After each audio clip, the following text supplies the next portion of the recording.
بات ہو رہی تھی کہ سویلین ملزمان کے ٹرائل کی اجازت دینے سے متعلق مسئلہ ہوگا اور حکومت کا موقف کیا ہے۔ عفنان اللہ صاحب، آج کی اس بڑی خبر کے نتیجے میں کس طرح کا پریشر بڑھ سکتا ہے؟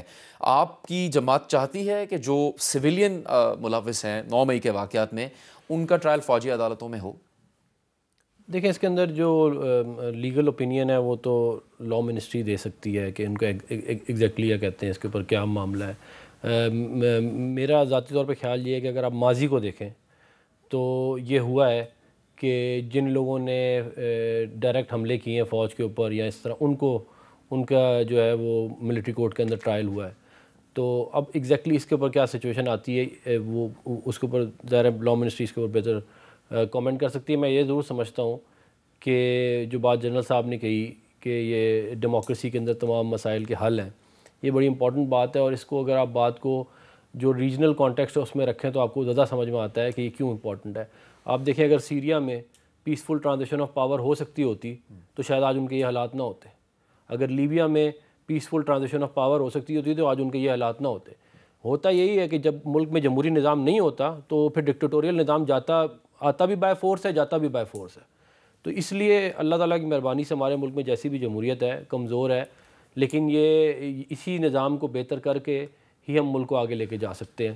صحیح ہے۔ عفنان صاحب، وقت کم ہے۔ حافظ عبداللہ صاحب، جو 9 مئی کی جوڈیشل تحقیقات کی درخواست ہے وہ آپ کو معلوم ہوگا سماعت کے لیے منظور ہوئی ہے، وہ بانی پی ٹی آئی کا موقف ہے اس پر۔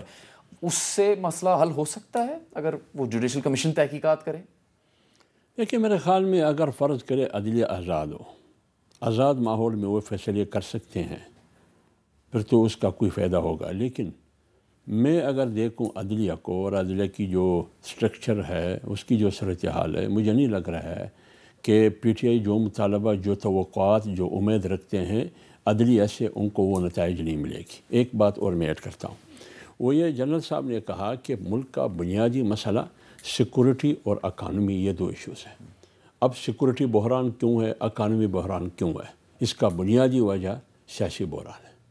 جب سیاسی استحکام نہ ہو تو آپ کی اکانومی بھی ٹھیک نہیں ہوگی، آپ کی امن و امان بھی ٹھیک نہیں ہوگا۔